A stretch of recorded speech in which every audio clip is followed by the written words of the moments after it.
네, 안녕하십니까. 이번 주제는 사랑에 관한 주제를 한번 이야기를 해보려고 합니다. 사랑은 너무 중요하죠. 인류가 움직이는 동력이라고 저는 생각을 하는데, 사랑 때문에 슬픔이 몰려오죠. 그러니까 우리는 뭐 애인이든 뭐 부모 자식 간의 사랑이든지 간에 내가 누군가를 많이 좋아하는 만큼 두려움이 더 큽니다. 많이 좋아하지 않으면 두려움이 크지 않아요. 하지만 누군가를 많이 좋아하면 연인이든 부모 자식 간의 사랑이든 친구 관계든 뭐든지 간에 내가 가져가는 애정이 크면 큰 만큼 그 애정을 잃어버릴까봐, 상대방이 다른 데로 갈까봐, 배신할까봐, 이별할까봐, 그 상실감과 슬픔이 내가 상대방을 좋아하는 만큼 보다도 훨씬 큽니다. 그것 때문에 두려워합니다. 그리고 사랑은 소유욕이라는 착각 때문에 스토커 범죄가 생기는 거고, 부모가 자식한테 집착하는 거고, 독립하게 놔주지 않으려고 하는 거고, 특히나 모녀지간에 그런 경우들도 굉장히 많고요. 이게 결과적으로는 사랑이 인류를 움직이는 원동력이긴 하지만, 이 사랑에 대해서 어떻게 접근을 하고 어떤 식으로 대처를 해야 되는지 인간이 미숙하기 때문에 그렇습니다. 특히 우리나라에서는 그게 유교 베이스 문화다 보니까 더 좀 큰 것 같다는 생각을 많이 합니다. 제 개인적으로는 그래요. 그런데 어쨌든 간에 어, 저는 그겁니다. 그러니까 사랑의 전제를 생각을 했을 때, 아까 말씀드린 것처럼 내가 좋아하는 만큼의 상실감을 견디지 못하는 것들이 굉장히 어려운 부분이잖아요. 그래서 이 상실감에 대해서 좀 잘 해석을 해야 된다고 봅니다. 예를 들어서 저는 예전에 그런 얘기 많이 했어요. 친구들한테 나중에 니들이 자식이 생기면 그냥 자식한테 애완동물을 키우는 거를 나는 추천한다고. 왜 그러냐면 애정을 주고받는 것들을 배우는 것도 있지만, 사실 더 큰 건 그 애완동물이 먼저 세상을 떠날 때 처음으로 겪게 되는 그 큰 상실감을 겪어봐야 되기 때문이라고 얘기를 합니다. 왜냐하면 내 자식이라고 하더라도 결과적으로는 친구의 죽음, 부모의 죽음, 주변 사람들의 죽음을 겪어갑니다. 내가 원하는 것들을 다 가질 수 있다고 생각을 하고 그렇게 착각하고 살았는데, 내가 원하는 장난감 어렸을 때부터 다 갖고 이러면서 살았지만 결과적으로 어떤 상실감을 느끼고 굉장히 크게 힘듦을 겪겠죠.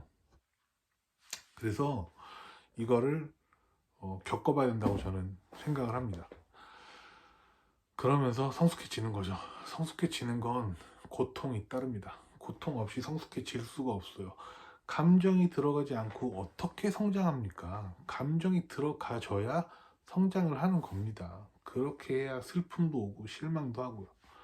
그래서 저는 이 상실감을 겪어 나가는 과정을 꼭 배워야 된다고 생각하고, 이걸 배우지 않으면, 이걸 어렸을 때부터 제대로 배우지 않으면 커서 한 번 실패하면 다시는 도전 안 하는 경우들이 많습니다. 제 주변에 그런 사람 많아요. 그냥 무난하게 자라다가 한 번 세게 실패하고 그 다음부터는 완전 고개 숙인 채로 평생을 살아가는 사람들이 있습니다. 그냥 갑자기 서울 싫어 이러고 다른 데로 떠나버리고, 은둔 생활같이 다른 데서 뭐 갑자기 의기소침하게 일을 하고, 아직 팔팔한 젊은 나이 가득한데. 그런 경우 굉장히 많거든요. 이거 되게 경계해야 되는 태도고, 상실감 어렸을 때부터 겪어보고 실패 경험들이 쌓이면 쌓일수록 이게 내성이 생겨서 더 단단해지는 사람이 되는 겁니다. 이거는 남녀 불문하고 꼭 가져가야 되는 코스라고 저는 생각을 해요. 그래야 인생을 주도적으로 살 수 있으니까요. 음, 저가 추천하는 방식 중에 하나는 뭐냐면, 상실감을 가졌을 때, 상실감을 크게 느꼈을 때 꼭 주변에 가까운 사람하고 대화할 수 있는 환경을 만들어야 됩니다. 이거 굉장히 중요한 건데, 이것도 사람들이 정말 못하고 있는 부분이라고 저는 생각을 합니다. 왜냐하면 우리는 살면서 토론하고 이런 것들을 거의 익숙하지 않게 살았기 때문에 그냥 그런 감정이 왔을 때 그냥 혼자 받아들이는 거예요.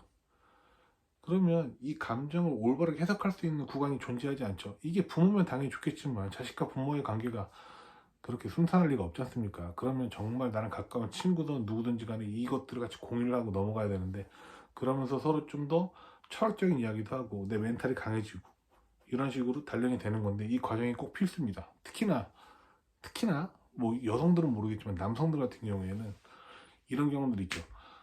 어렸을 때 연애하다가 실패했어. 뭐 갑자기 여자친구가 이별 통보를 했어. 그러면 이제 현타가 오고 되게 슬플 거 아닙니까? 그 어렸을 때 청춘이기 때문에 더 힘들고 그럴 때가 있잖아요. 그러면 소위 말하는 그 동네 옛날부터 완전 중마고우였던 그냥 그런 친구들이 그때 하이에나처럼 다 와가지고 이제 물어뜯는 거죠. 쌤통이다, 슬프냐? 찐따 같다.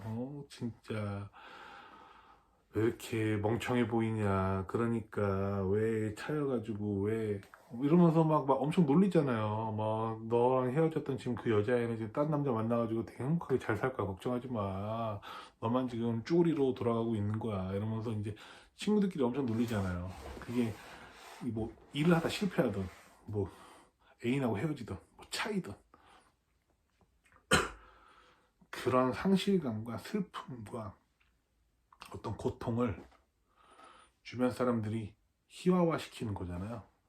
저는 그게 사실 진짜 친구라고 생각을 하거든요. 때로는 그걸 받아들일 수 있는 정말 진한 관계라고 하면은 서로 막 욕하면서 그냥 헤드락 걸고 이런 시절 있잖아요. 근데 저는 그거 필요하다고 봐요.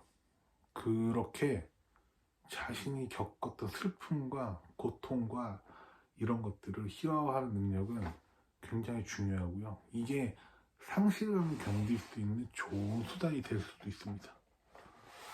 저는 그래서 이런 것들 꼭 겪어 나가는 과정을 잘 갔으면 좋겠고, 상실감을 어떻게 견디느냐에 따라서 내가 강해질 수 있는 되게 중요한 모멘텀이 될 수 있다 라고 저는 생각을 합니다. 예전에 이런 글 본 적이 있어요.